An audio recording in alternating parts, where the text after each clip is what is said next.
Welcome to my channel চাকরির সন্ধানের তরফ থেকে সকলকে স্বাগত জানাই। সকল বেকার চাকরি প্রার্থীদের জন্য আবার একটি বিরাট বড় চাকরির আপডেট নিয়ে আমি চলে এলাম চাকরির সন্ধানে। এবারে কেন্দ্রীয় ডিফেন্স গবেষণা কেন্দ্রে কর্মী নিয়োগ করা হচ্ছে প্রচুর শূন্যপদে, অর্থাৎ ডিআরডিওতে নিয়োগ করা হবে। যে কোনো ভারতের নাগরিক অর্থাৎ পশ্চিমবঙ্গের যে কোনো জেলার প্রার্থীরা আবেদন করতে পারবে। এই ভিডিওটিতে ডিটেলসে সব কিছু বলে দেবো, কেউ কিন্তু স্কিপ করবেন না। চলুন ডিটেলসে দেখে নেওয়া যাক। দেখুন, নিয়োগ করছে DRDO, defence research and development organisation. পদের নাম হচ্ছে শিক্ষানবিশ।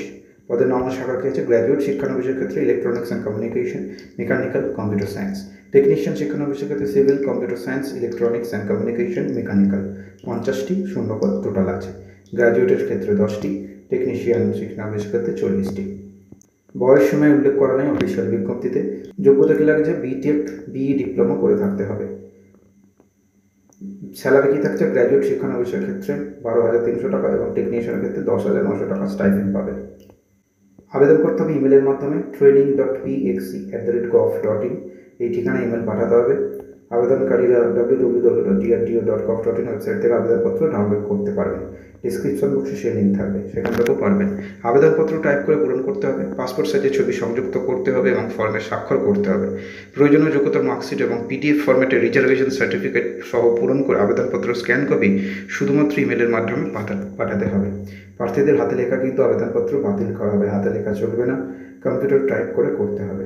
আবেদনপত্র গ্রহণের শেষ তারিখ, অর্থাৎ আবেদন শেষ তারিখ 19 অক্টোবর। নিয়োগ কীভাবে করা হবে? পিএক্সি সিলেকশন বোর্ড আবেদনপত্রগুলি পর্যালোচনা করবে এবং প্রয়োজনীয় যোগ্যতায় প্রাপ্ত নম্বরের শতাংশের ভিত্তিতে প্রার্থীদের বাছাই করবে। সংক্ষিপ্ত তালিকাভুক্ত প্রার্থীদের লিখিত পরীক্ষা বা সাক্ষাৎকারের জন্য ডাকা হবে, যা পিএক্সি বা চাঁদিপুরে অনুষ্ঠিত হবে।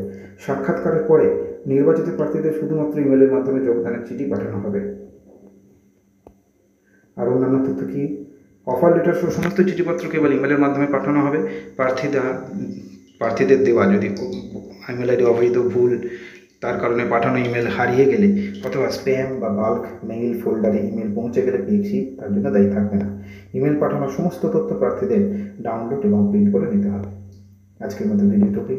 নেক্সট আপডেট নিয়ে খুব শীঘ্রই সাজিয়ে দেবো। সকল ভালো থাকবেন, সুস্থ থাকবেন। জয় হিন্দ, বন্দে মাতরম, জয় জওয়ান, ভারত মাতা কি জয়।